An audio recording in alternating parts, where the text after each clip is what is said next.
हरिओम, मी अभिषेक सिंह उपासना केंद्र सिन्नर। माझा एक अनुभव आईवर नाही, म्हणजे माझी मम्मीवर नाही। तर आमचं हॉटेल होतं, त्यावेळेस मी लहानच होतो। हॉटेल होतं, हॉटेलमध्ये 9 ते 10च्या टायमिंगमध्ये जरा जास्तच गिऱ्हाईक राहतं। त्यावेळेस पप्पा पण नव्हते, पप्पा बाहेर गेले होते, म्हणजे घरी गेले होते। घर आणि हॉटेल खूप मोठं अंतर आहे, तरी 15 ते 20 मिनटं लागायचे जायला यायला। तर मम्मी म्हणजे तळत होती, भजे वडापाव वगैरे तळत होती। आणि माझा मोठा भाऊ होता, तो पाठीमागे कांदे कापत होता। आणि मला शाळेत जायचं होतं, माझी शाळा पण तिकडेच आहे, फक्त अर्ध्या तासावरती आहे। मी तिथून हॉटेलवर जाऊन पायी जायचो। तिथं हॉटेलवर जाऊन नाश्ता वगैरे करायचो। नाश्ता वगैरे करत होतो, त्यावेळेस अचानक म्हणजे गॅस जो आहे ना, तो गॅसची नळी लिकेज झाली आणि पूर्ण आग झाली।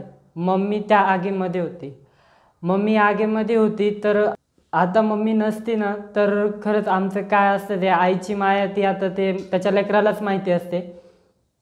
तर आम्ही नुसतं बापू बापू, मी बापू बापू गागत होतो, मम्मी पण बापू बापूच गागत होती। इतक्या जोरात गागत होती, बापू बापू बापू, तरी ती आग विझत नव्हती।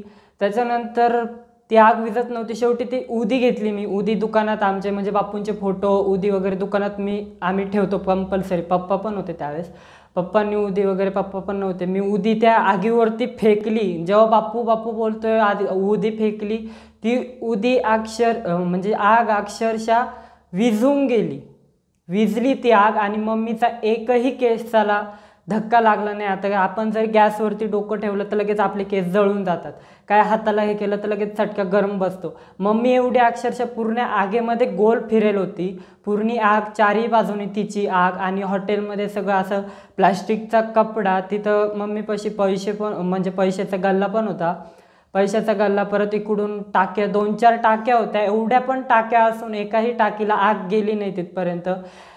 जर आम्ही बापूंकडे नसतो ना, तर मम्मी आता असते, ते आता मी तर बोलू शकत नाही, एक मुलगा आईविषयी असं बोलत नाही। पण मग आग विझली आणि मम्मीची साडी नाही जळाली ना, केसाला धक्का लागला नाही। तिथे जेवढं प्लास्टिक वगैरे होतं ते सुद्धा काही, म्हणजे आमचं काहीच मटेरियल जळालं नाही।